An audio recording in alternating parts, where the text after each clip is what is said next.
J'ai une bonne et une mauvaise nouvelle. L'EFC, c'est à la fois évident et complexe. Bah oui. Évident parce que sa finalité est d'amener les entreprises et les territoires à des relations économiques enrichissantes pour les êtres humains et compatibles avec la biosphère. Complexe parce que les concepts mobilisés par l'EFC, ils sont nombreux et surtout, ils ont une façon de s'articuler entre eux qui peut dérouter au début.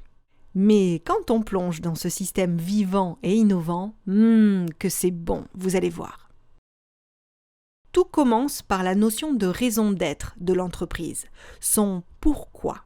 Quelle contribution apporte-t-elle à la société à travers ses biens et ses services? À quelle grande fonction de la vie ou besoins fondamentaux de l'homme elle répond? Quel est son sens? S'interroger sur le sens amène à s'interroger sur les effets générés par l'activité de l'entreprise. Par activité, comprenez la façon dont elle produit l'offre et l'offre elle-même. Ces effets peuvent être intentionnels ou non intentionnels. Pour info, ces effets non intentionnels, on les appelle aussi externalités. Ici, la mission est double. D'abord, diminuer les effets négatifs dans un esprit de responsabilité de l'entreprise. Ensuite, décaler notre regard sur les effets positifs, se concentrer sur leur utilité pour faire grandir la valeur de l'offre.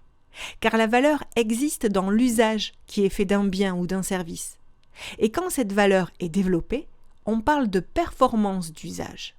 Bienvenue ici dans la logique servicielle versus la logique industrielle où on parle volume et standardisation. L'EFC propose un deuxième décalage, le faire avec les autres. L'entreprise va co-créer le service avec le bénéficiaire et ses parties prenantes. Le service sera le résultat d'une coopération. On sort ainsi de la relation client-fournisseur, car toutes les parties s'engagent dans la création de la performance d'usage. La coopération devient même une nécessité pour l'entreprise, qui ne peut pas remplir la promesse de l'offre toute seule. C'est avec des partenaires aux compétences complémentaires qu'elle pourra augmenter la création de valeur et mieux répondre à l'enjeu de l'utilité de l'offre. Pour fonctionner, la coopération doit reposer sur la confiance entre les acteurs, confiance qui se renforce dans le temps. Autre élément important pour créer cette valeur, la mobilisation et le développement des ressources dans le travail. Les ressources immatérielles, propres à l'entreprise et aux acteurs de son système, sont des ressources managériales, organisationnelles, associées au savoir ou à la compétence. La ressource santé au travail, elle, englobe les notions de sens, de cohérence et de reconnaissance. Quant aux ressources matérielles, elles doivent être mobilisées dans une logique de sobriété, en favorisant la mutualisation, l'éco-conception et la location plutôt que la vente.